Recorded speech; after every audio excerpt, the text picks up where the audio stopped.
Hello, hello. Yeah, right.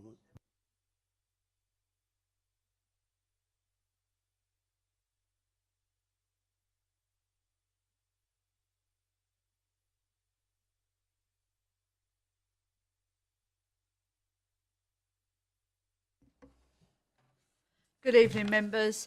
Um, Ladies and gentlemen, welcome to the Environment and Climate Change Committee. There are no fire drills planned for this evening. In the event of a fire alarm sounding, please leave the building via the nearest exit and make your way to the assembly point, located in the Market Car Park, adjacent to the Civic Suite building. Please be reminded to switch off your mobile phones and turn any other electronic devices being used to silent. Please note that the meeting will be live streamed where the proceedings are capable of repeat viewing. Please ensure your microphone is switched on when speaking and you speak clearly into the microphone. If you are seated in the public area of the chamber, it is likely that your image will be captured by the recording cameras and result in your image becoming part of the broadcast. If members are for any reason not present for the whole debate on an item, you should consider and seek advice as necessary on whether it would be appropriate for you to vote on that item. I hand you over to the chair of the meeting. Thank you, Councillor Gooding. Apologies for absence. Substitute members and non-members attending. Councillor Sharp absent, and Councillor FD is subbing for Councillor Belton. Item 2, minutes of the meeting held on the 9th of January 2025. Are the minutes agreed, members? Thank you. Received declarations of interest. Are there any declarations of interest? None, thank you. Public questions on notice. There have been none received.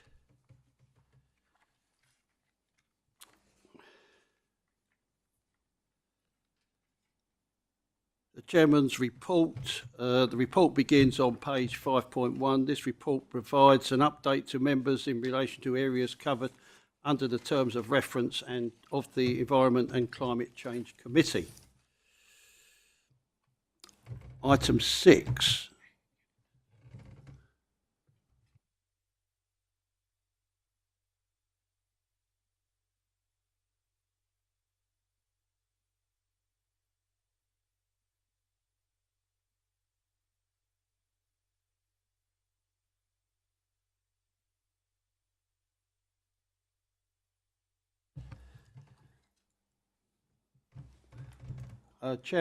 Chairman's report update. This Councillor FD. Thank you, Chairman. Just on the Chairman's report, just noticed that page 5.2, 1, 2, 3, 4, fourth paragraph down, where it talks about blister packs, it still's got South Street in there. I think maybe that should be updated to Rochford Library.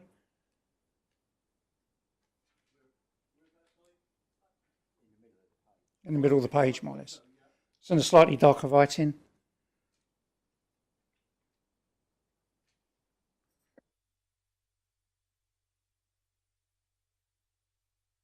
It wasn't a question, it's just inaccurate. South Street's now shut.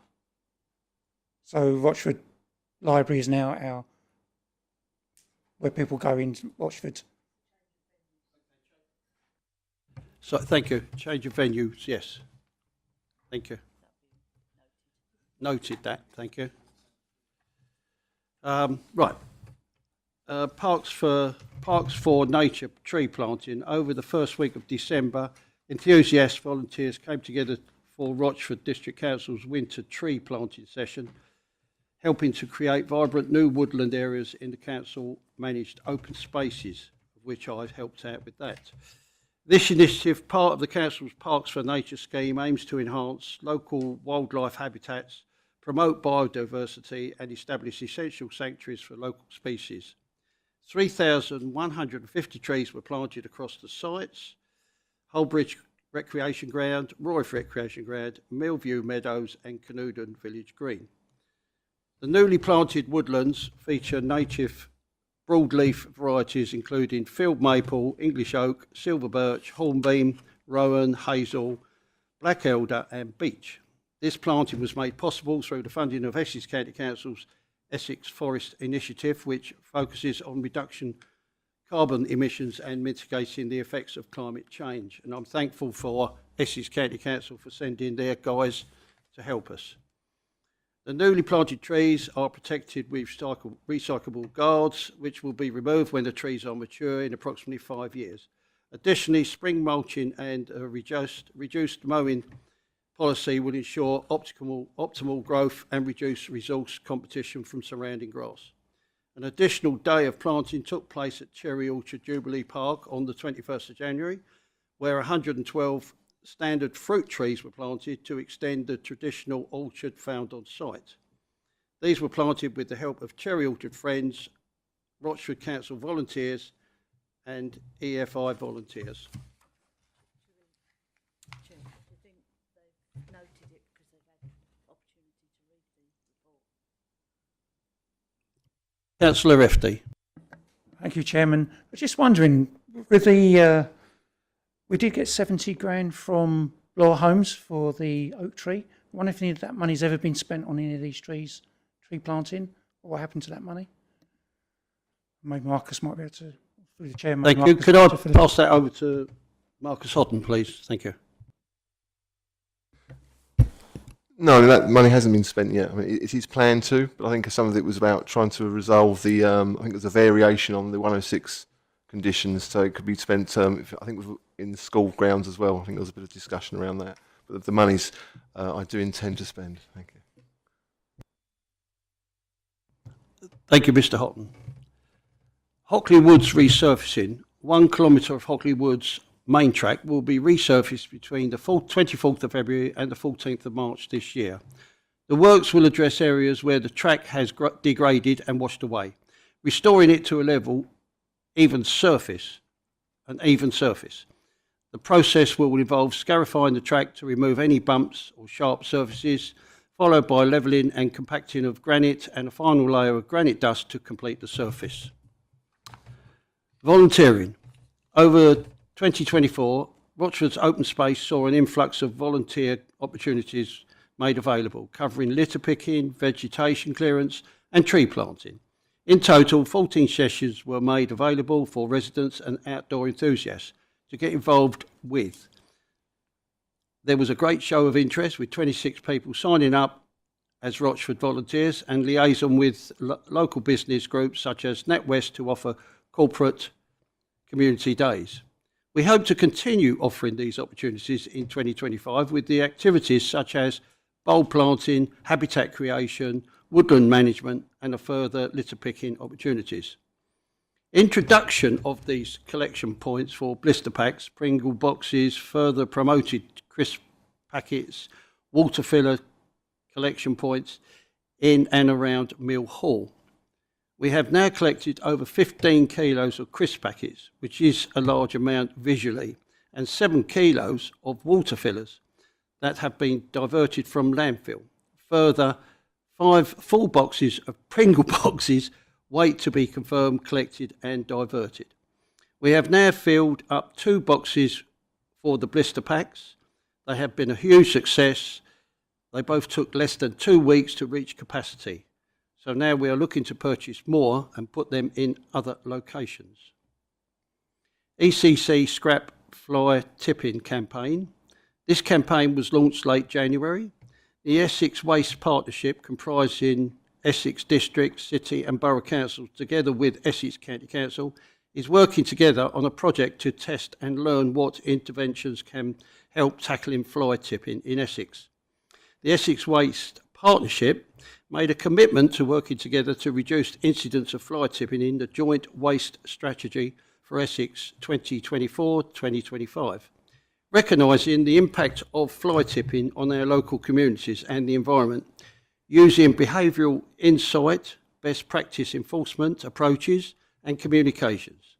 The aim of the project is to reduce fly tipping incidents, improve education on how to dispose of waste responsibly, and strengthen enforcement against offenders.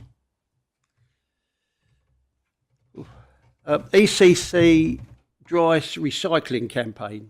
This campaign is due to launch early February with the aim to increase recycling rates.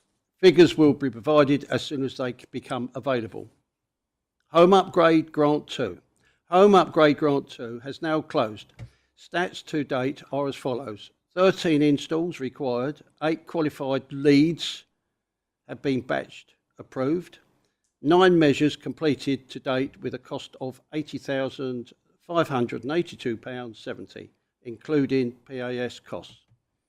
Retrofit works carried out on the HUG2 government schemes have fallen short of required compliance standards nationwide. Therefore, as part of the government review of the issues found elsewhere, properties have been randomly selected for a further audit on the work carried out on selected homes to confirm there are no faults.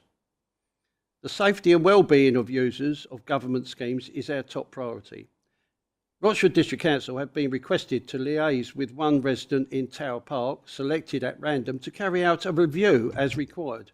Rochford District Council are awaiting on a reply from Greater South East Net Zero Hub to provide this on-site review.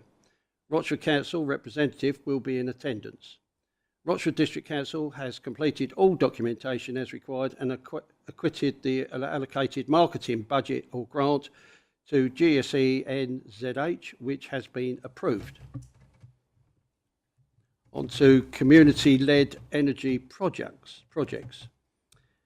Rochford Council and councillors, together with ECC, have conducted initial meetings regarding the Community LED Energy Project, CLEP Pathways, as there has been a significant investment from Great British Energy. Government partnership, Great British Energy, will partner with and provide funding and support to authorities and community energy groups to roll out small and medium-sized renewable energy projects. There is a specific requirement to engage community, including parish councils, to find those community-led projects and inspire new community energy groups. The local community energy groups will drive energy projects that are created, owned and managed by the community to enhance local energy resilience and sustainability, generate economic benefits for the community, reduce greenhouse gas emissions by shifting to renewables. Item 6.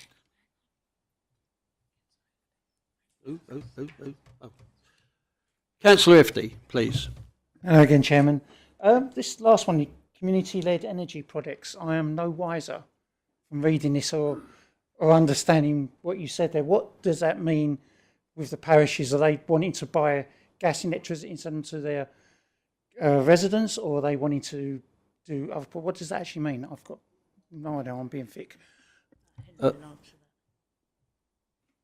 Henry Huss, could you answer that for me, please? So this is county have got funding to do some community engagement projects. So they're going to scope it out first, but it could be looking to get solar panels for a community hall. It could be some sort of it's local community-based initiative. So this is the scoping phase. So they'll work, I think it's through the parish councils, and to try and determine what it is they're looking for.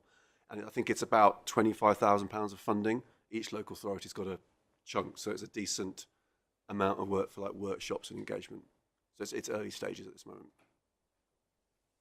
Thank you, Henry. I now understand it. Thank you. Thank you. I think in some cases where the parishes are, that they're taking their meetings in churches and that sort of thing, and where it's very, very cold, and try to help with their parish hall, if you like, where they can get a grant for heating of that parish hall. So I think that's a good thing going. Thank you.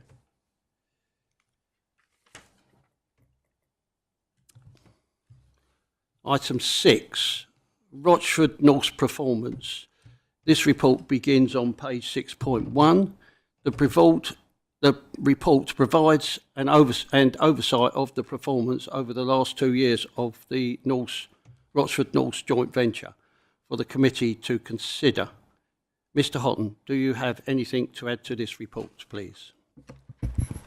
Good evening, members. I've nothing further to add to the report. Just to say that originally we'd intended for the contract manager to attend as well, but he sends his apologies.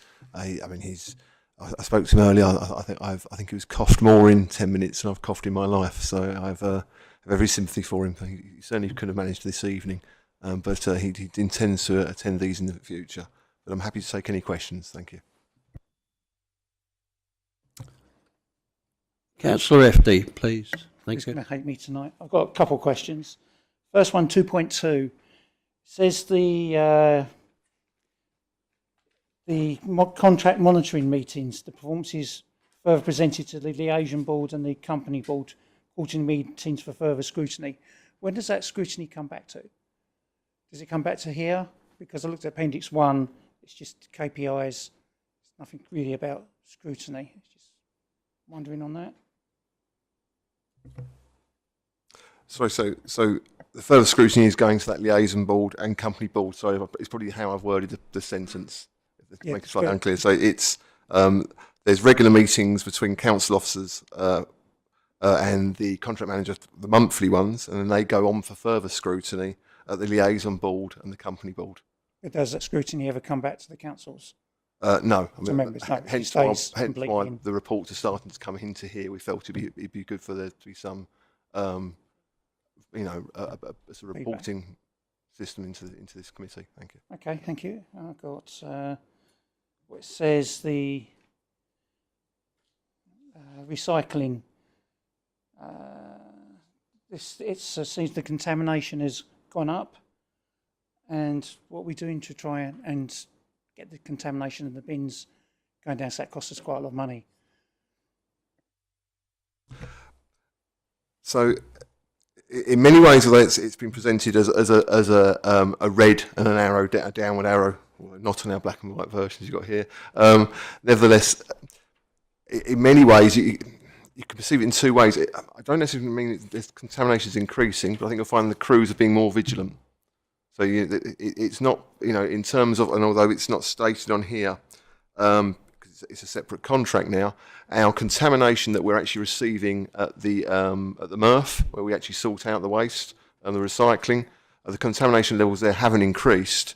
So I think what you're finding is that the actual crews, they've had a more toolbox talks on actually checking for there being contamination. So the number of bins that have been found to be contaminated has gone up, but I think that's more a product of increased checking rather than that. I would say that the contamination has gone up because what we're actually taking into the market hasn't increased in contamination. It goes back to my fundamental question: what are we doing to try and get to inform people to not cross-contaminate? So for those bins that contaminate, we don't collect them. So the message is quite clear to them that we haven't collected them. And so can you please remove the contaminants and we'll collect them in the future. So by having more bins that are actually coming down on in that way, I think that's quite a clear message. Okay, thank you. And one more on this section. What is a... Let's find it. One. What is a gate check?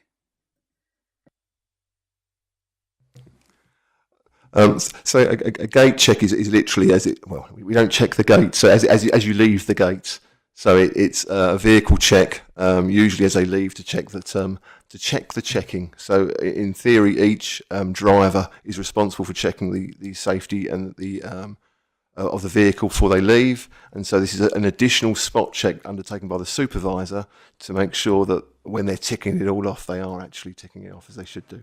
Thank you. Thank you, Marcus.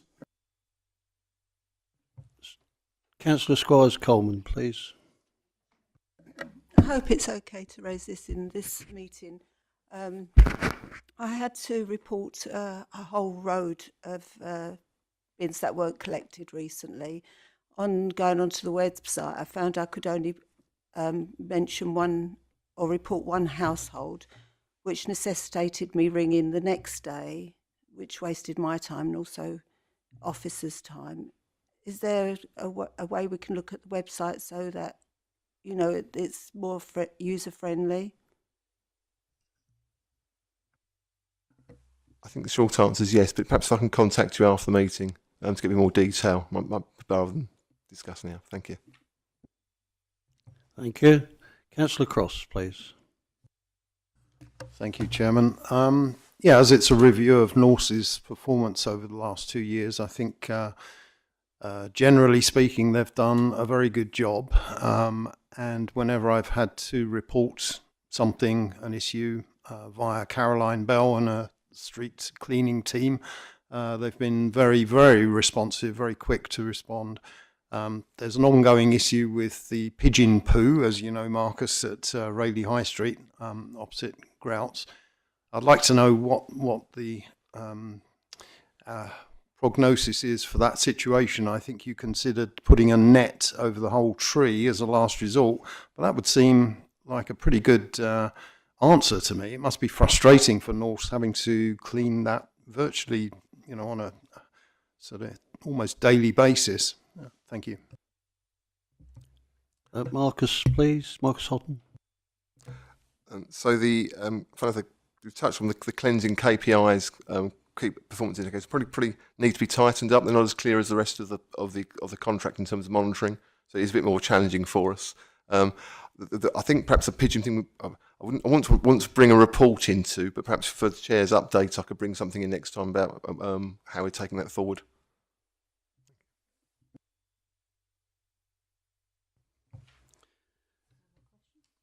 Do I have any more questions, please? No? Okay, so I will move the recommendations set out.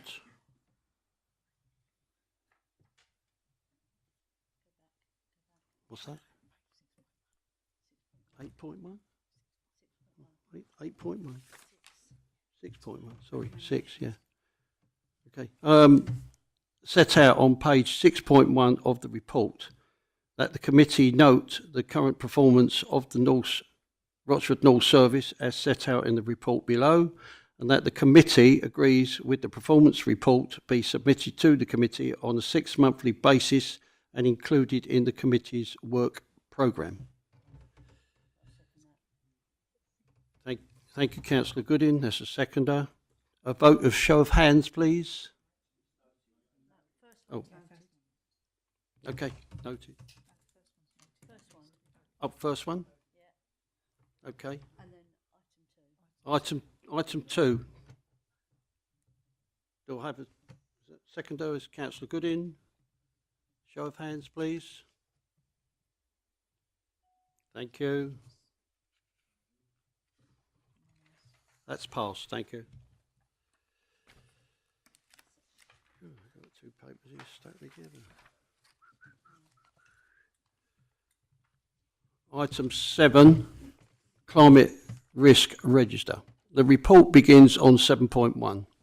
The report sets out the framework for implementing the Government's Climate Change Committee's 3rd Climate Change Risk Assessment, developed in collaboration with local partnerships for UK local authorities. Mr. Musk, do you have anything to add to this report, please? Nothing to add. Happy to answer any questions.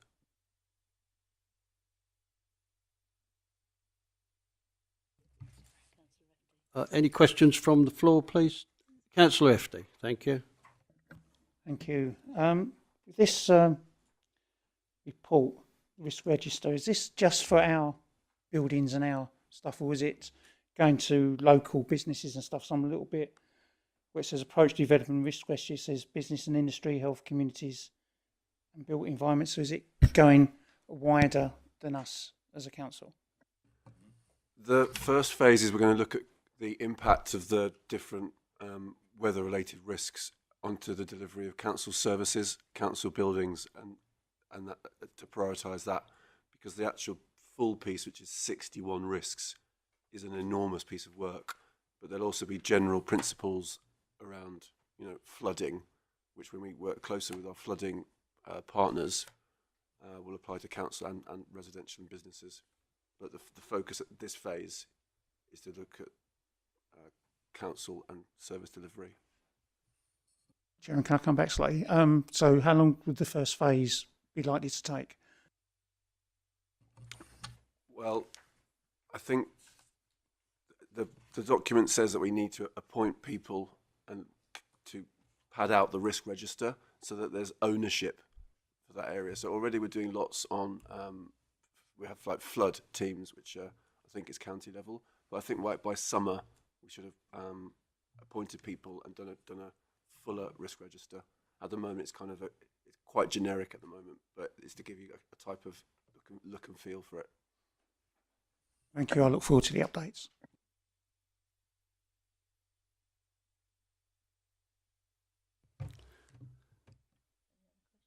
Any other questions? No? Thank you. I will move the recommendations set out on page 7.1 of the report. R1, to approve the methodology and progress made to identify 4 high risks to be prioritised within the draft climate adaptation risk register: high temperatures and heat waves, flooding, drought, winds and storms. Is that noted? Noted, yes. That officers will bring back a finalised, yeah, both of them noticed. That officers will bring back a finalised risk register to be presented to the committee for consideration in the summer of 2025. Is that noted? Thank you. Oh, we have to vote. Seconder, Councillor Goodin. A show of hands, please. Yes. Yes. Okay. We'll take both of them on one vote. Do I have a show of hands in favour? Thank you. That's 4. Thank you. Item 8, bin infrastructure report. The report begins on page 8.1. This report provides information on the rationale, relevance and benefit that a litter bin plan, bin infrastructure, will have in supporting the council in effective, efficient and consistent operational management of litter across the district. Mr. Houghton, do you have anything to add to this report, please? Nothing further to add at this stage, but of course happy to take any questions. Thank you. Do I have any questions from the floor? Councillor FD, thank you. Thank you, Chairman. I might have missed this in this report because I did read through it quite well. It's got the, let's move to the bit with all the colours. Draft. There we go. Right, how you score in the bins doesn't actually say what weight or what amount or what volume comes out of each bin. Because surely that would be one of the scorings, unless I've missed it. It's got about where they are. It's got about proximity to existing bins, proximity to facilities, number of littering complaints, number of requests, different people about emptying the bins. But surely the guys go around each day or a couple of times a week and they take the stuff out the bins. So if the bin's full each time, surely that's another reason to keep it in place.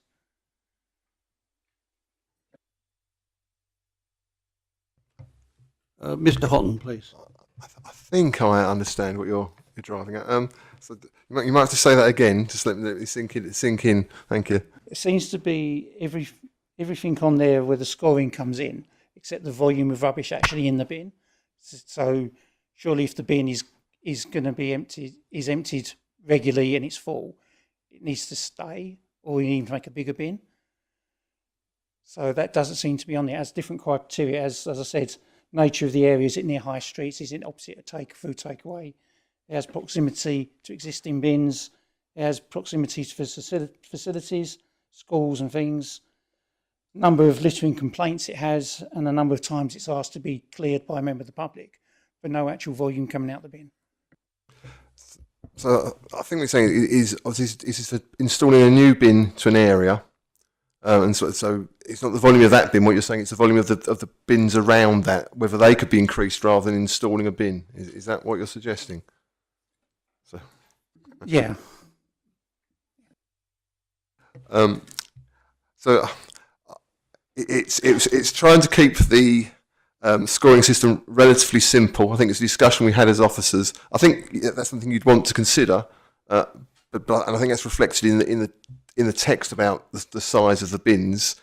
But I don't know how I'd score that necessarily, if that makes sense. So I think if you'd have to take a view of the bins around that to say actually, yes, there is need for more capacity. So you could say it's about capacity, couldn't you? Is there an increased capacity? And so that it could be met by installing a new bin. So I could modify it to say it's bin installation or increased capacity in that area, if that makes sense. But I do take your point. Yes, you could actually not have a new bin. You could say, well, actually, those 2 existing bins could be made larger, and that would not require that new bin.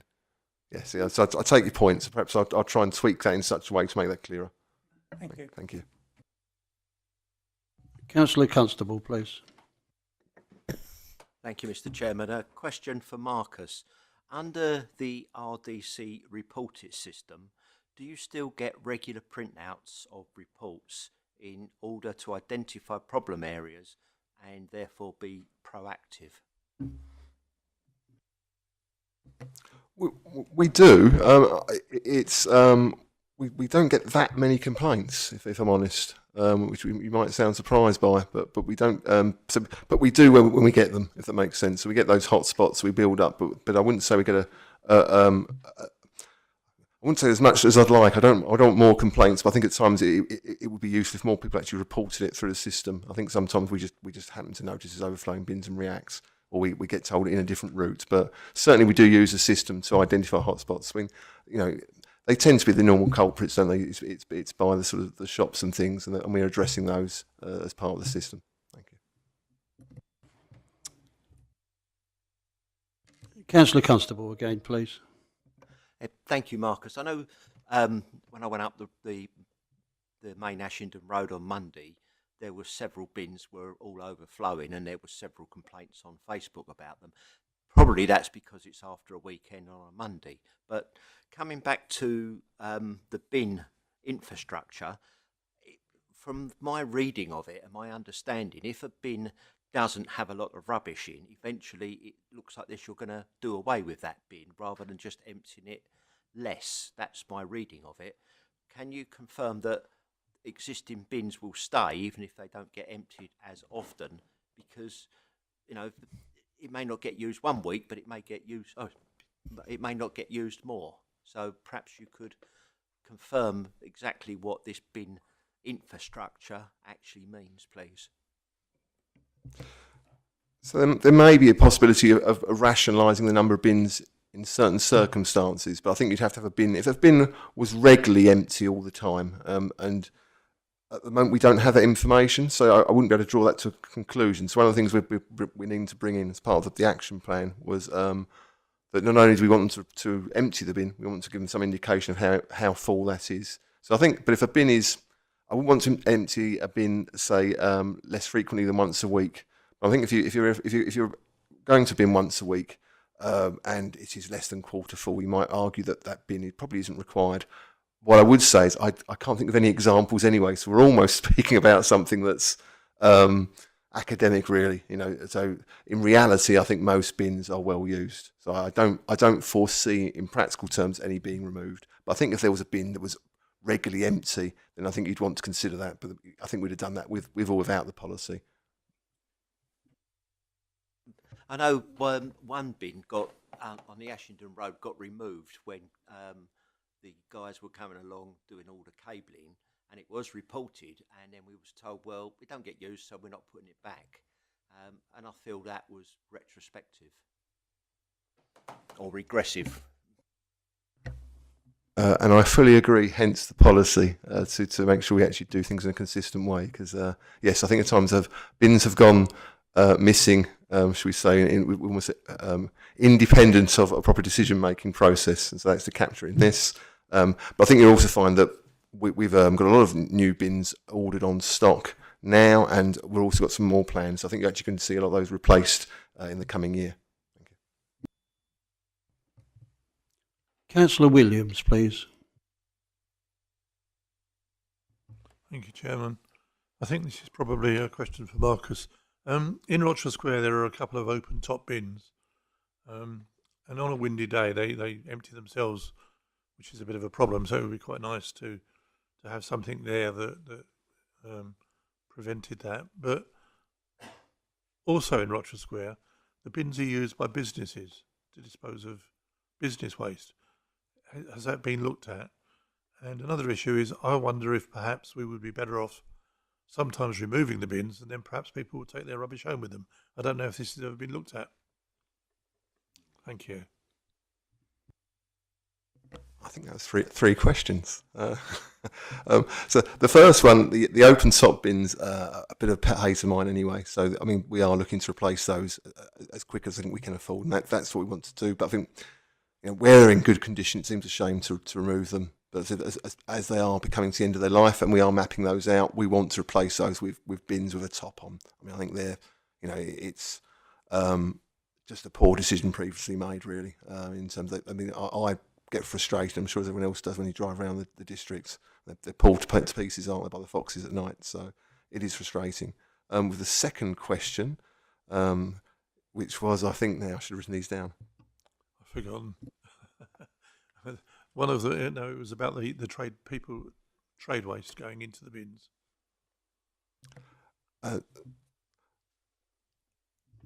So obviously there is a responsibility for them to produce to demonstrate duty of care in terms of the waste disposal ranges that they've got, the businesses. That's something that needs to be brought back in. So I'm in discussions with Mr. Brace in terms of bringing in, introducing an enforcement sort of solution for the sort of district to consider. And so that would be part of their role, to start the door knocking again on companies saying, can we see your trade waste arrangements? Because obviously that's what we have done previously, and it did reduce it before. Thank you. And on the last one was about whether or not any councils, or have we ever considered removing bins in the hope that people would then take their rubbish home, as opposed to putting it in a waste paper bin? So in certain situations that can be very successful. It's not something I'm going to suggest this evening. I think what you want to do is have good baseline data around your litter levels, which is something we'll begin to monitor again now with our monitoring officers. I mean, certainly there are good case studies where in country parks, for example, where bins are removed, it's actually improved the situation, or in busy lay-bys, but I'm not suggesting we do that here at this time. Okay, thank you. Thank you, Councillor Williams. Councillor Cross. Thank you, Chairman.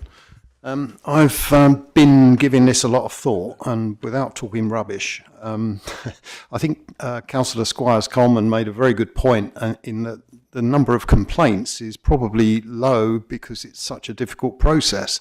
So if it's made a little bit more accessible to make complaints, I think you might see a few more being made. But you've answered my other question, which was about open top bins. I think that is a big problem, especially after a weekend, and the foxes, they dive into them looking for food, and quite often they find it, and you know, the result is litter all over the place.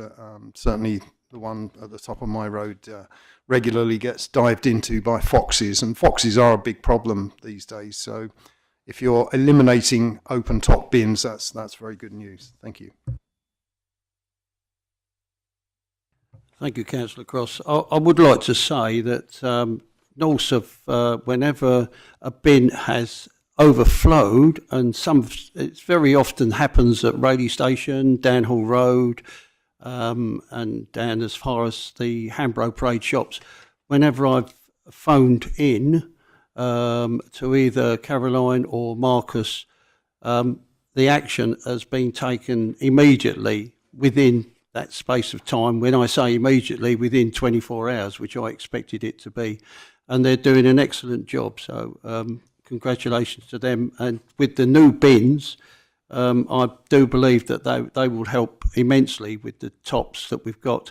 Although I have seen our new bins overflowing at some places, but I don't know whether that's down to more frequent visits as country parks and that sort of thing, or what the case is there. But I'm sure we will look into that.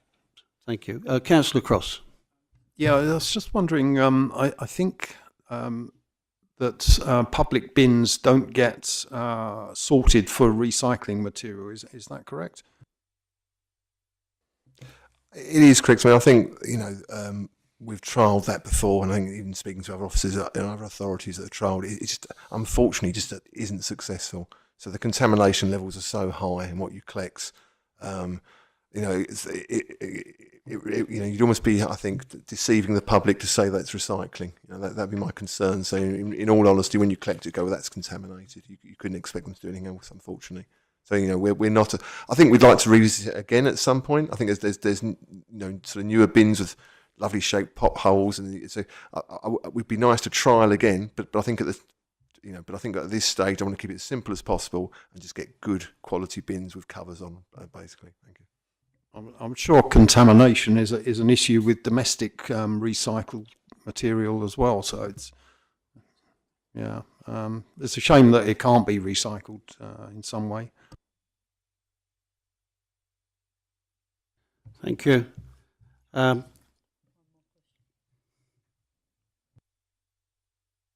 Councillor Constable.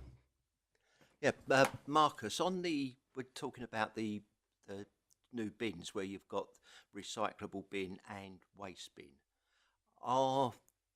Is that recyclable part able to be recycled, or does it get contaminated and just all goes in the general waste? Does it actually get separated? Do you know what the figures are of how successful they are, please? So I think, for clarity, I think there's a few, but not many of those left now. That all goes to general waste, and that's because the recycling is heavily contaminated. And just touching on that, we do get contamination in our normal recycling household waste. It may be 10% contamination, but quite often you're looking at 50% contamination. So it's not really suitable. You could, if we're being slightly unscrupulous, mix that in with our other recycling, and you'd kind of, you lose it within your general sort of tonnage of recycling you're collecting, say, off the back of a round. But it seems a little bit disingenuous. You're almost producing the quality of what you've collected from your households then. But it is a real challenge, unfortunately.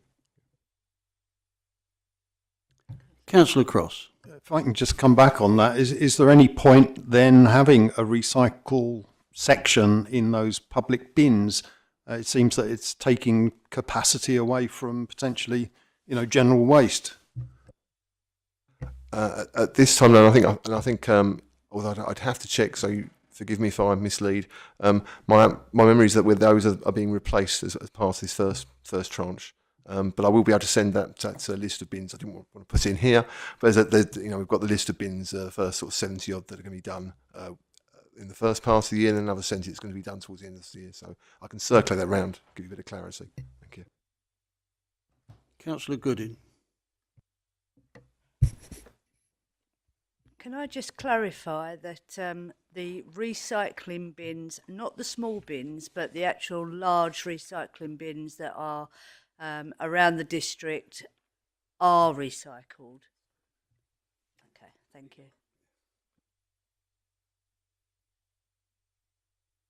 Councillor FD. Thank you, Chairman. It seems to be a common theme tonight where cross-contamination of our bins with this and the one of the items before. Is there not something that exists out there where people, if they don't know, they can ask, like I ask Siri where something is and it tells me, says they're not, if I've got a nappy, which bin do I put it in? Is there not something that's out in the marketplace we can use?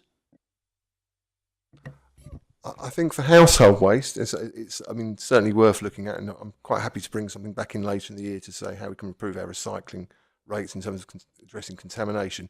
I think for recycling on the go, as it's called, when you're out in the street, there has not really been, I think, many successful solutions. So I'm not saying we're disregarding it entirely, but I think at this time that we want to concentrate on just getting good quality bins in. Thank you. Is there any more questions from the committee? Just a comment, really. Just getting people to use the bins is a win situation. Thank you, Councillor Cross. Okay, so I will move the recommendations set out on page 8.1 of the report to agree the bin infrastructure plan attached as amended to this report. R2, to agree to adopt bin litter scoring matrix as an appended to the bin infrastructure plan. I'll second that, but can you just note the fact that you're going to add to the infrastructure of that framework to outline capacity? You made a note on that, the capacity. Yeah, I'll second that. Councillor Goodin to second. Could I have a show of hands, please? That's unanimous. Thank you. Item 9, Hockley Woods Inclusivity Audit. The report begins on page 9.1. Hockley Woods is a designated nature reserve and site of special scientific interest, offering a variety of walks, walking trails, woodlands and wildlife experiences.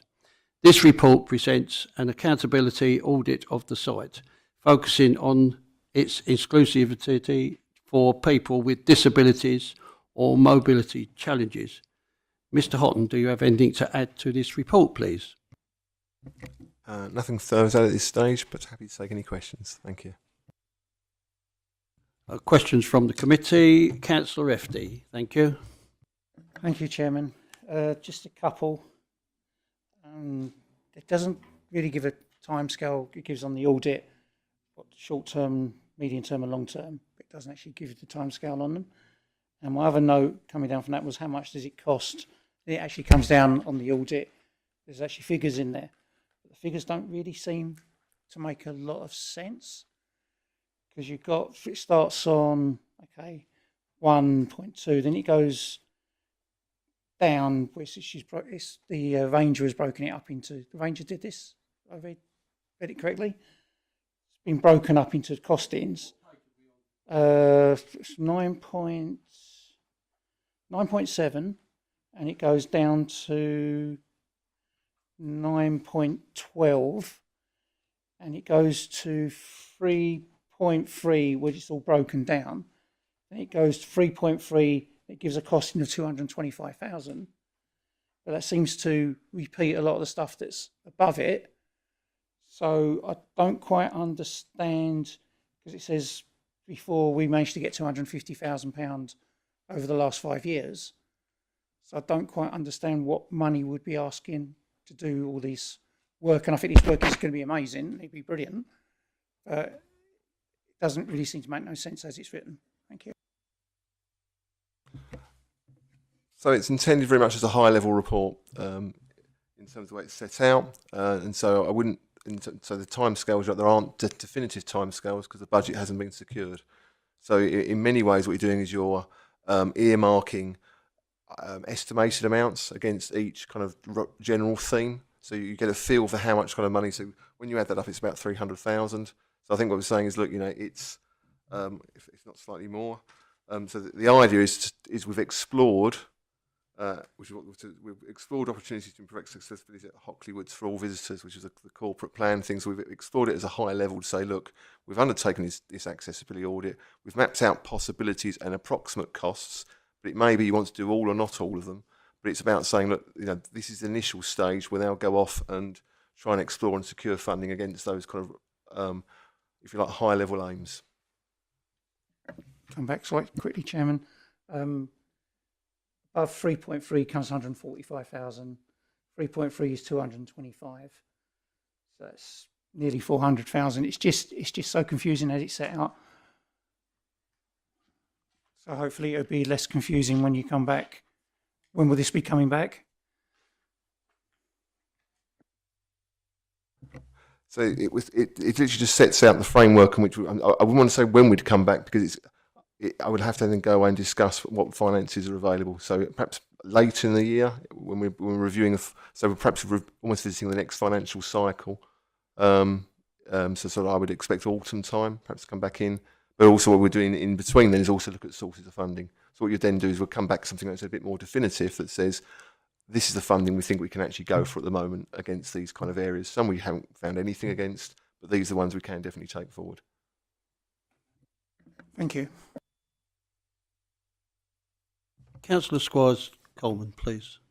Thank you, Chair. I'm really pleased to see this report. I'm just wondering, is there a plan to carry out any inclusivity audits on other large council green or wooded spaces? I think that's something I'd like to discuss with the administration, but certainly it's something I'd like to see happen. It's just a question of priorities for this year. So I know that we are looking to bring forward the play strategy this year for the districts, and so that will include cover inclusivity assessments to some degree anyway. But it won't be to this detail. But it may be have a sort of broad brush approach initially. And then we can sort of drill that through that. But certainly, yes, it's something we'd want to. I think it's worthwhile looking at again. Thank you, Mr. Houghton. These figures that are you see alongside what the proposals are of what we are aiming to do, are these figures an estimation, as they're not quantified yet? Thank you. Absolutely, they're literally just estimations to give you some idea of the kind of ballpark figures that you want to consider for doing the works at Hockley Woods. Thank you, Mr. Houghton. Do I have any more questions from the committee? Thank you. Councillor Gooding. Can you just explain the disability toilet facilities, please, Mr. Houghton? 2.4 on page 9.9.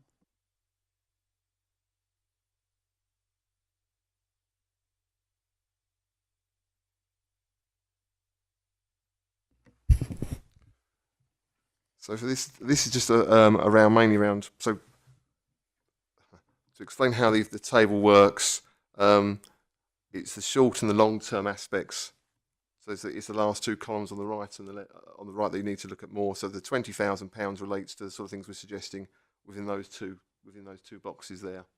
But so although change, and this is why it is slightly confusing. I do take your point, but we haven't repeated. So if you concentrate on those columns on the right there, we haven't repeated what the audit can get you to repeat, if that makes sense. So although I mentioned changing facilities there, we captured them under another category already and cost them there, but haven't cost them twice. Hence, £20,000 wouldn't give you new changing facilities at Hockley Woods. But what it will give you is equipment such as wheelchairs, portable seats, punch repair kits, etc. And that's what it's reflecting. Whereas the changing places toilets are actually where the £125,000 sits. So it is a bit of a. I take your point, but I think it's a document they've obviously worked their way through, and you work from left to right. But yes, it could be made clearer, but we are clear about how we can take it forward. Thank you. Thank you, Mr. Houghton. Do I have any more questions? Councillor Williams, please. Thank you, Chairman. The changing spaces is different to disability toilets, I presume. They're considerably larger, I guess, and that's a long-term wish, I guess. Yeah, I mean they are very different. So yes, but that's something we have quotes on already. So I think it's one of the things that we're keen to sort of take forward if we can. Thank you. Do I have any more questions from the committee? Councillor FD. Thank you, Chairman. Just again with the timescale on this, because with government reorganisation, will we be doing this, or will whoever be taking over be doing this, or finishing it off, or what?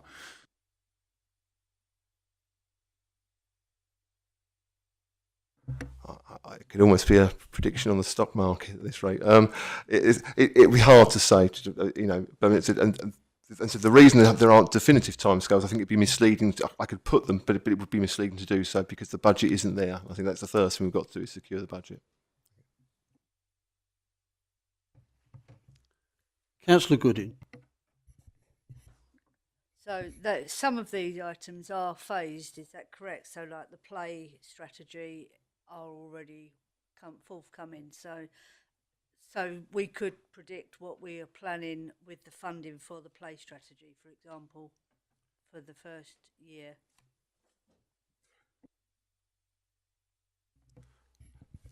Although it's a slightly different area, yes. I mean, both the play equipment and play strategy, yes, that they're separate items, but they're not pertained within this report.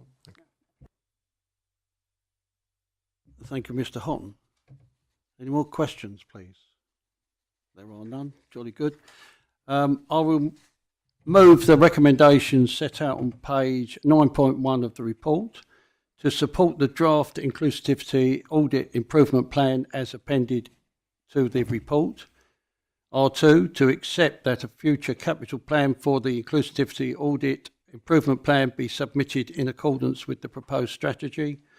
R3, that authority be delegated to the Director of the Environment in consultation with the Chair of the Environment and Climate Change Committee to seek and secure appropriate match funding to assist in the delivery of the exclusivity audit improvement plan. Do I have a seconder? Councillor Goodin, thank you. A show of hands, please. That's unanimous. Thank you very much.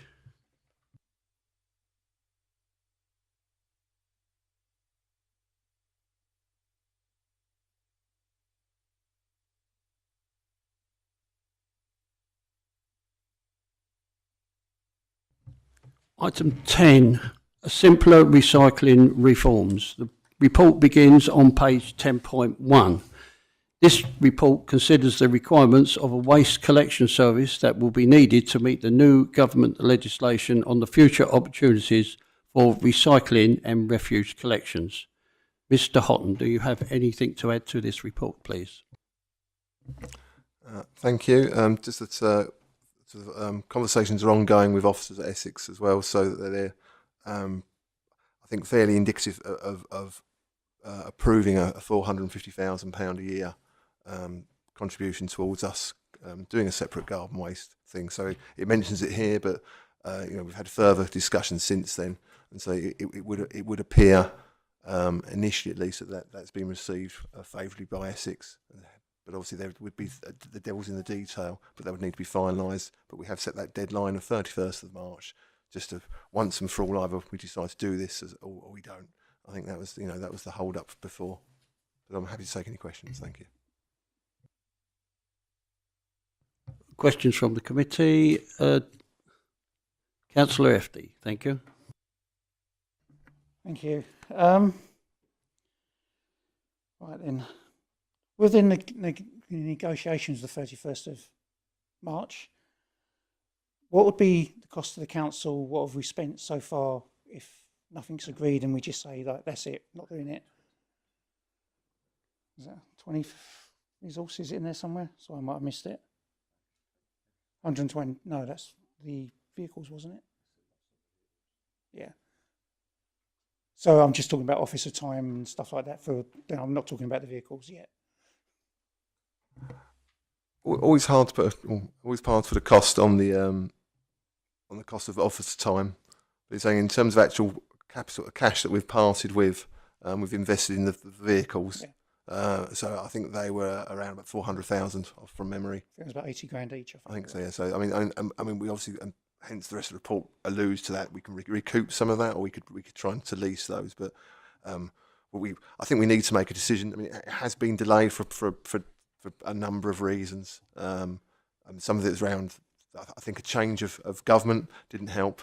So there's been a change in and I think the report obviously alludes to that. If you've read that, there was a change in the thought process. So I think initially when I presented this paper to council, it was pretty much pinned on that you were going to have a separate food waste collection. I remember. And the legislation, when it was finalised, we were going to drift towards, well, you possibly may be able to go commingled, and then with Labour coming in, it's changed again. Literally last November said, well, actually, the system we now do in Rochford for collecting food waste would be legal. So it'd be you could undertake that legally within the Environment Act. So that's if you like, there's been a swing in the interpretation of the legislation. It's been now defined, within their simpler recycling policy. So hence why that's been that change. But nevertheless, that's all we'd lose really at the moment is those vehicles. Right, so that's just the vehicles. And also, if we went ahead and they got this in place, and you went ahead, because I'm pretty sure we're only one of two local authorities who in this area who don't actually separate their waste. Again, with what might be happening in the future, I don't want to look at the stock exchange and all the rest of it, like you said. It'll probably be forced on us because we're being a minority, where the other councils would already be doing it. So would it maybe be better for our residents to get used to this now, and a bit of a lead run up, especially if Essex are going to pay for it? So I'd hope that the impact for residents would be fairly minimal, in that we're obviously used to having food caddies in our households already that we take out to then empty into a bin already, which would have to be your garden and food waste. The difference would be to be putting into a slightly larger food caddy for collection on the same day as your other bin collections. So, in terms of getting used to it for residents, it's not too great a leap. Although, of course, I'm sure some will beg to differ when if it was to be introduced. But generally, the introduction of separate food waste, when you've spoken to other Essex councils, has been relatively well received and tends to go smoothly in comparison to, say, significant changes to your waste services. In terms of how we'd align with future local government reorganisation, I mean, it is a slight consideration. I think that the one thing, and that's where Essex are demonstrating, that if we were, once a reorganisation occurred and you were more like a unitary authority, then the council will be responsible for disposal and collection. And when you take the costs in the whole, there is a saving to the taxpayer through undertaking a separate food waste collection. Hence why Essex can find this money for us, because it's actually a saving for them. So they're transferring the saving that they would receive virtually to us.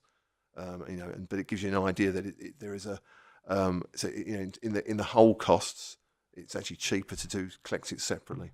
I think so. Hence, I think, yes, if a local government organisation, you'd want to consider that again at that time. Thank you.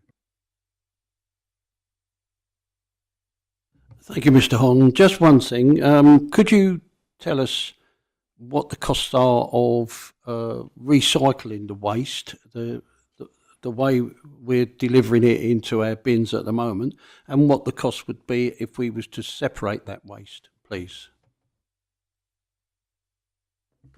So are we referring to the garden waste and the so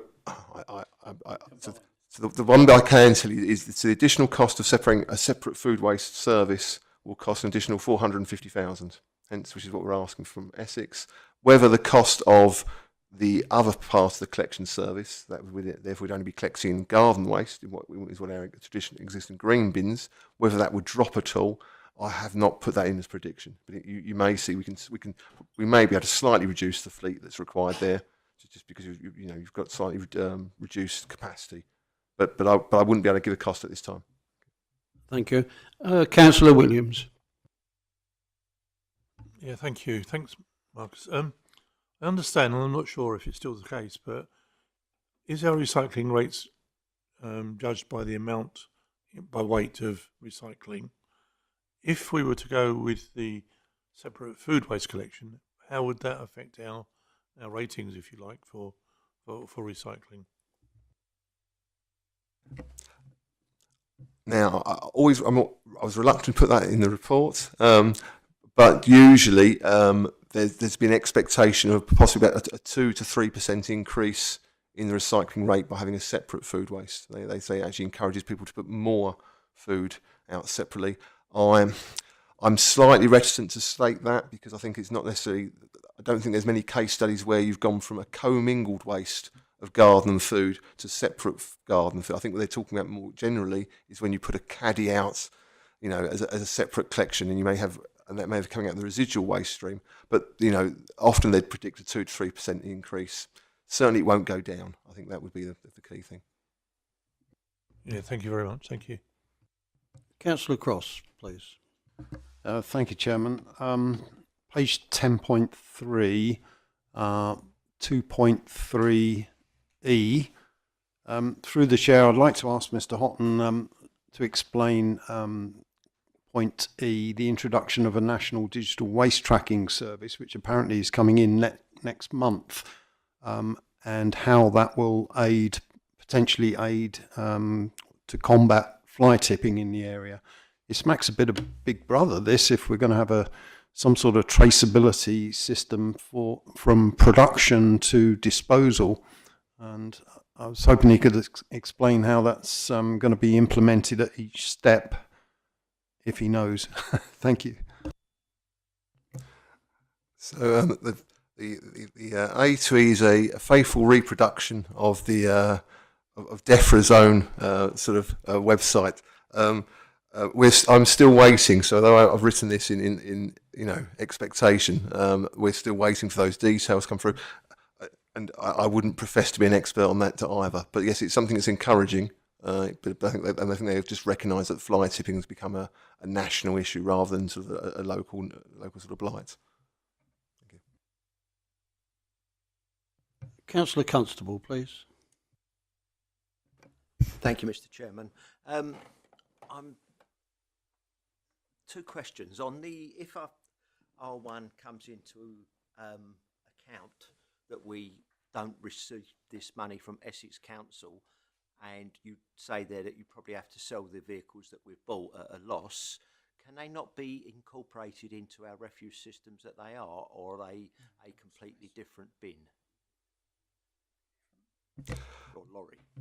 The two different aspects. So you've touched on the point there. So the bin aspect, it's the actual receptacle at the back that's different. So it's literally like a large plastic tub, and it can't compress. So it's great for food waste. For virtually any other type of waste, you fill up in seconds and you can't empty it very quickly. So they did trial using it to see if they could do anything else with them, but they are specialists. I mean, if it was to come to that, I think we'd try to look to lease these, because there are still many authorities out there that are looking for food waste vehicles and looking for them even in the short term. So I think we try to lease rather than sell initially, just to give us a bit more flexibility. Councillor Constable. Thank you, Mr. Chairman. On that basis, I'm not. If we approve R1, I'm not too happy. On section B there that authority is delegated to the director. I think with the amount of money that we could lose on these lorries, that item should come back to this committee for consideration. Thank you.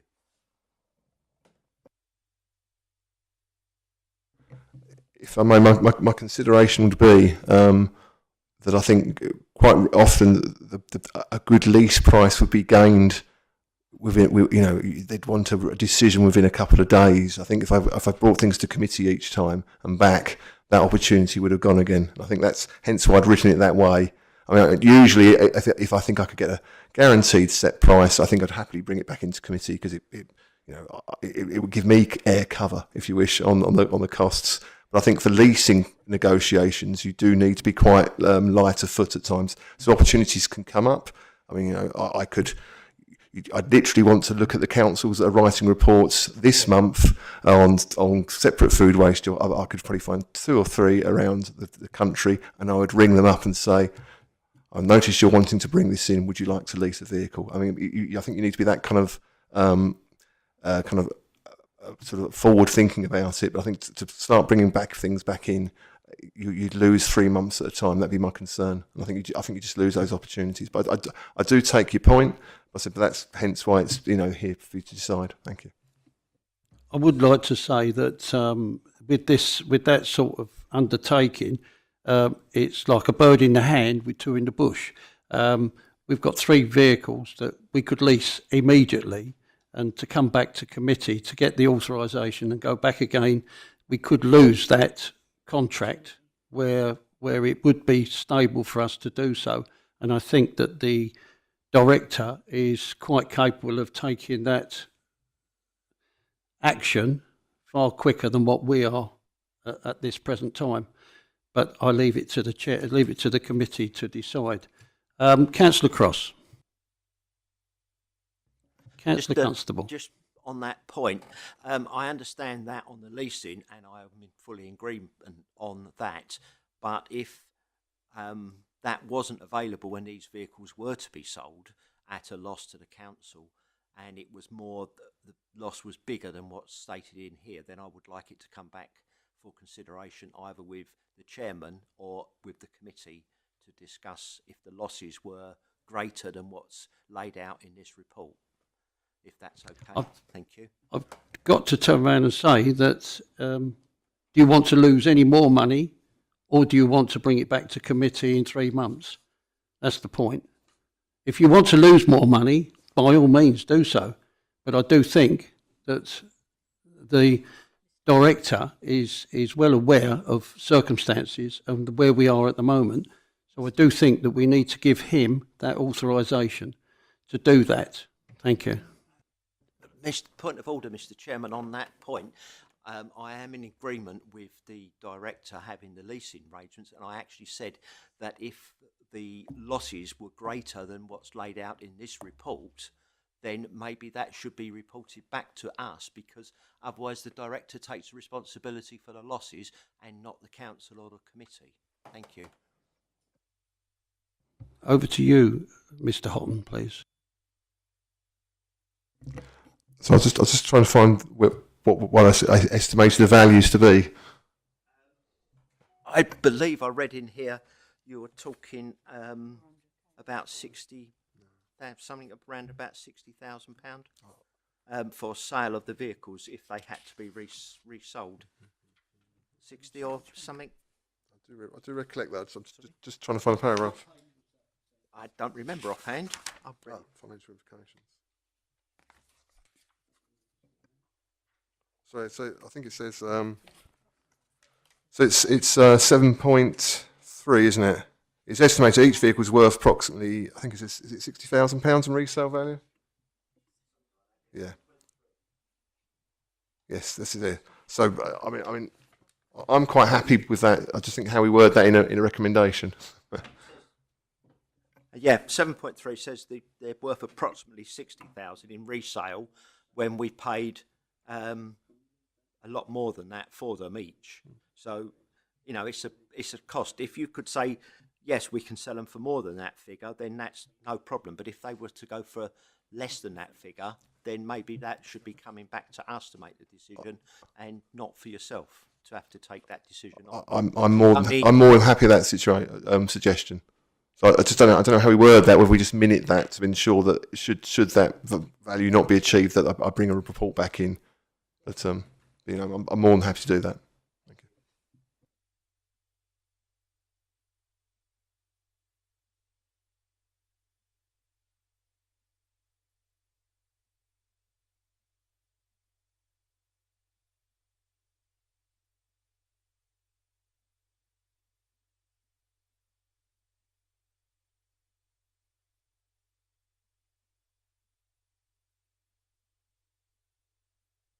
Councillor Cross, please. Thank you, Chairman. Yeah, just going back to the basic question of the food waste recycling. Through the chair, I'd just like to ask Mr. Houghton to explain what happens to the food waste.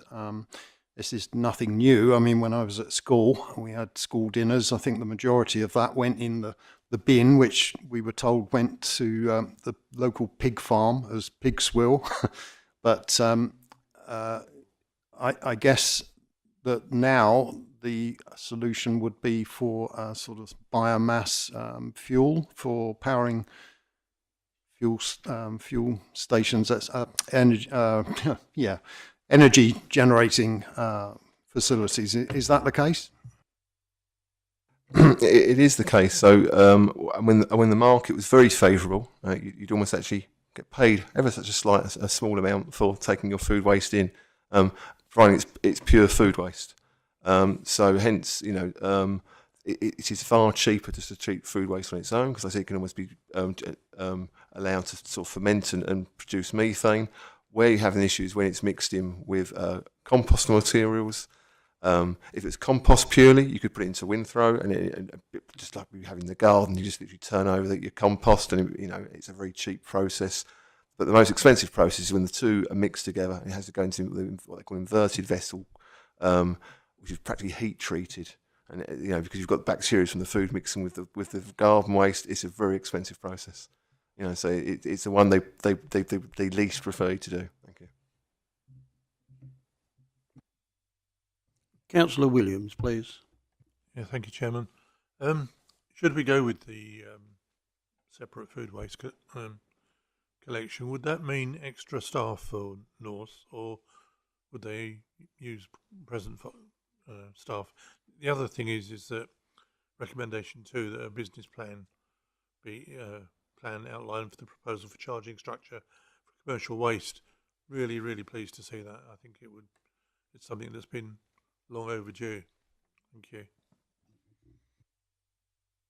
So the costs that we're asking for Essex is to cover mainly staffing and fuel. So they'll need additional staff. I mean, it's a undertaking. Thank you.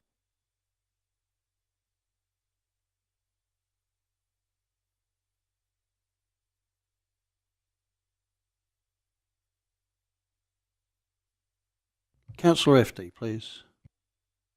Thank you, Chairman. Right, it's just a question, maybe something else after, depending on the answer.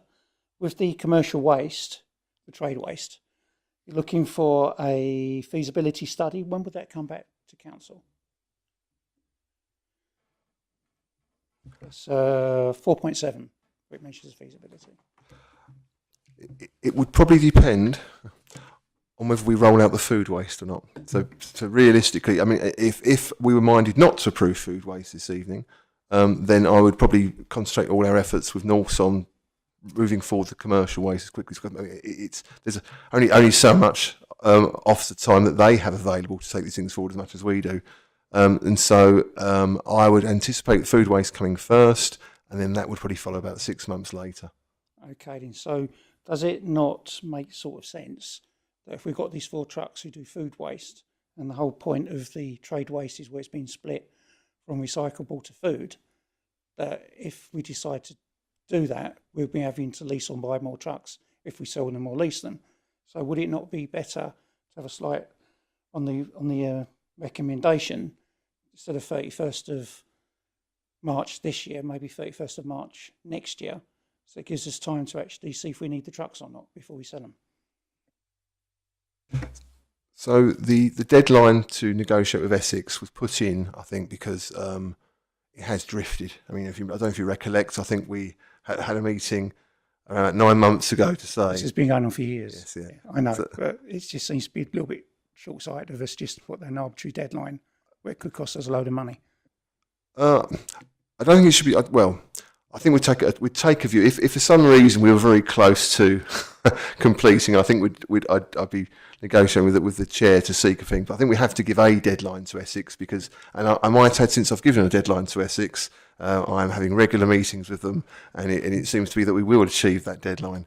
I think we have to make it very clear to them that there had to be a cut-off point because it's just gone on too long. I do take your point. I think if we were 95% there, I'd probably say I would probably inform the committee by an email out of courtesy to say we haven't quite reached it. But unless I hear otherwise, in the spirit of the recommendation, we'll extend by a few days just to finalise. That makes me uncomfortable to vote on that deadline because earlier you said in the meeting you are very close. I know you're saying, but if we're voting on a deadline that could be an arbitrary, could be a deadline. That's why I'd like to. I know you want to give them a deadline to force their hand to get it done, but it just seems to be less than 3 weeks. Doesn't give us much time. So as I said, I think in not just verbally, in terms of actual email agreements, I have, set out that they say that they're willing to do this. So I think the discussion I'm probably having Friday afternoon is around heads of terms sort of situation. So that's how close we are. So I would expect to be, we are at the finish line rather than. So this negotiating tactic. Shouldn't have said that, sorry. I wouldn't want to say it's a negotiation. I wouldn't say I'm trying to bully Essex into anything. I just think we just need some clarity on this. I think we need an exit strategy as well. And what it's setting out is, I think if we hadn't made suitable progress by that time, we need to say, look, we've got to consider leasing these vehicles. But I didn't want to come back with another report in 3 months' time saying I never got there with the agreements of Essex. Can I start looking at leasing now? Because that's another 3 months lost. I think we just need to start moving forward. I take your concerns, but I mean, if we were that close, I'm not going to cut my nose to spite my face and say, oh, that's it,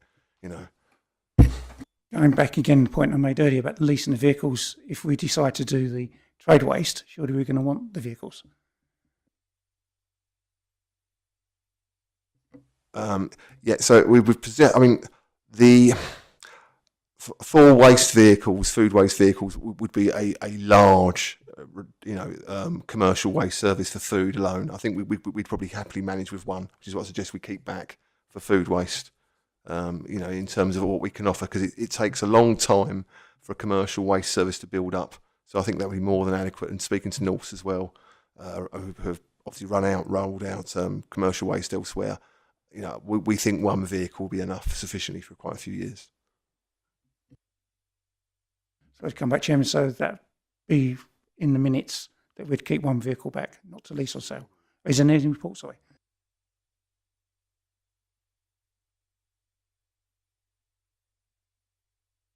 This is being recorded. Councillor. Thank you. Do I have any more questions? Thank you. I will move the recommendations set out on page 10.1 of the report. Do you want to take them all together, take them both together, or one at a time? All together? Thank you. R1, that the authority is delegated to the Director of Environment in consultation with the Chair of the Environment and Climate Change Committee to finalise negotiations with Essex County Council to secure a £450,000 a year contribution towards a separate food waste collection service.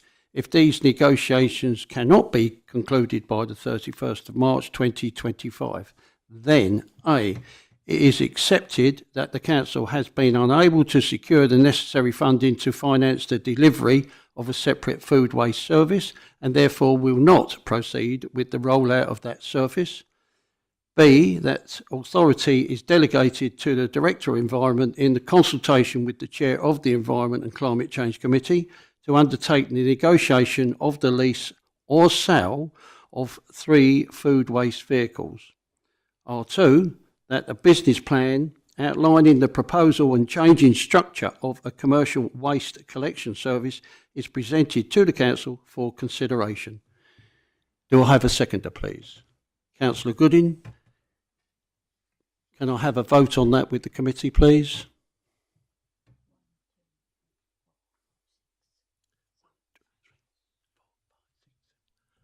Eight, 4. Do I have any abstentions? 1 abstention. That's been passed. Thank you.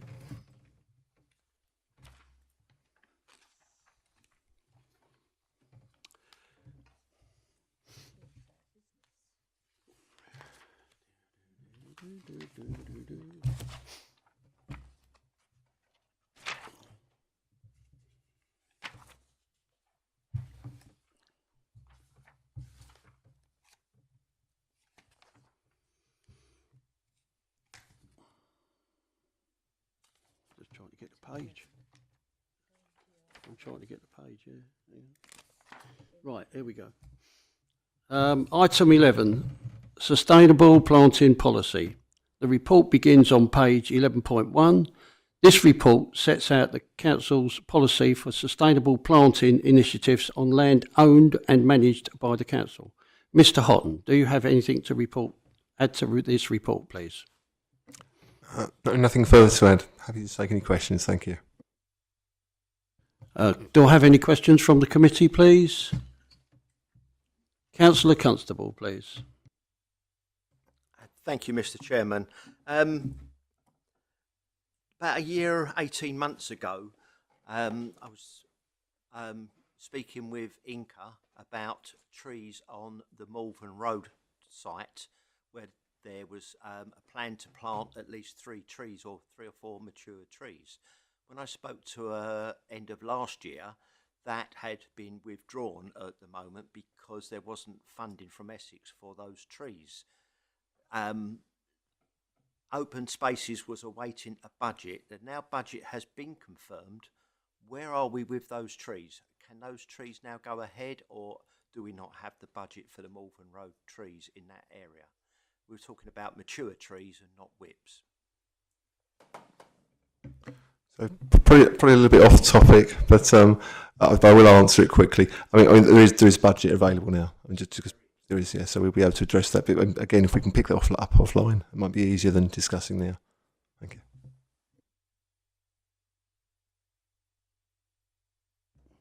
Is there any other questions from the committee? No? Thank you. Okay, so I will move the recommendations set out on page 11.1 of the report. R1, to approve the sustainable planting policy as appended to this report. Do I have a seconder? That will be Councillor Goodin, thank you. A show of hands, please. That's unanimous, thank you.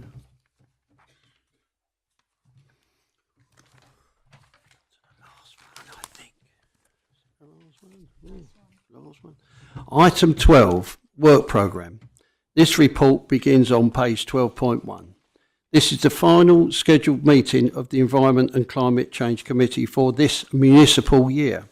The report provides details and items remaining on the work programme to be carried forward to the next municipal year. Mr. Houghton, do you have anything else to add to this report, please? Nothing further to add, thank you. Do I have any questions from the committee members?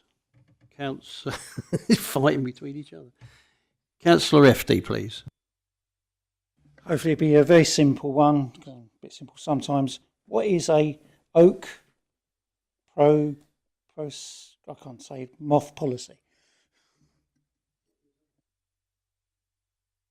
I can't say the word. Processionary?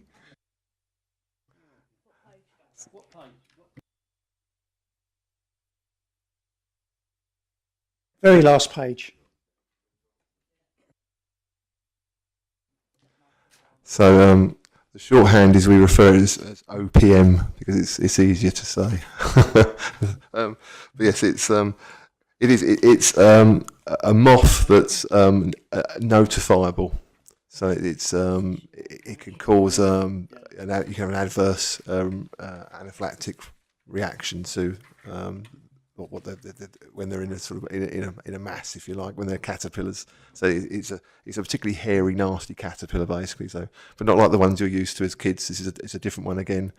It has to be treated rapidly. But so we're just trying to set out a policy. It's beginning to become an issue. We've seen it coming through the country, so it's certainly more prominent in Brentwood. But we've seen in Brentwood, but we're aware of beginning to get the odd outbreak here. So it's just to ensure we have a policy in place. So this is how we're going to respond to it and ensure there's a budget to address that as well. Thank you. Always good to learn new things. I'd just like to say, Councillor FD, that you can see these in the woodlands, especially oaks, where you see a caterpillar head to tail, progressionary, right the way, running along the stem of along the branches and where have you. It's very common. It's a common caterpillar, and we've got to eradicate that because it's really a devil. Councillor Constable, please. Thank you, Mr. Chairman. I've been asking now for the last few meetings, but as we're looking at the work plan for next year, can we have an item on the rangers on the work plan, please, for next year, so that we can discuss the cost of the rangers and maybe bringing that forward for the budget for for later on in the year or the following year, that the Rangers are fully funded and reinstated across the borough. I'd like it on the work plan, please. I don't know if we have a budget for that at the moment, but we will. I think we need to bring that, as you rightly say, so that we know what the costs were, because Essex County Council had a budget for the Rangers for us to use the Rangers as we did. So if we was to bring that information back to the committee, I think that's what you're asking, is it? Yeah, I'd like it discussed on the work plan, and maybe Marcus to come up with a costing so that we can take it forward and see where there's money either in the budget or to be put into the budget as a recommendation from this council going forward. I've been asking for it for a little while, and I would have liked it to done for the budget we've just had, but it never came forward. So I would like it on the work plan for the forthcoming year, so that it can be fully discussed and costed, please. Marcus. I think so. Yes, I think I understand what you require. So it's a feasibility study on reintroduction of the service and the cost of doing so. So we probably want to bring that in.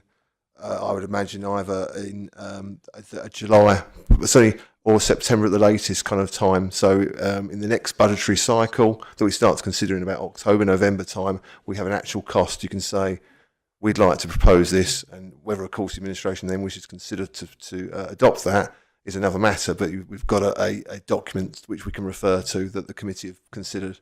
So I can do that. Yes, more than happy to consider it. Thank you. Thank you, Mr. Houghton. Do I have any more questions from the committee? Thank you. I will move the recommendations set out on page 12.1 of the report. R1, that the committee notes and endorses the items currently identified to carry forward to the 2025-26 work programme and considers any further items that need to be added. I'll have a seconder, Councillor Goodin. Could I have a show of hands, please? That's unanimous. That's granted. Thank you. I'd like to say before we all go, before we finish this evening, thank you so much, everyone, for contributing to this committee and what's been decided. I look forward to another year, if we can, with deliberation on what we're going to do and how we're going to achieve these goals. Thank you very much.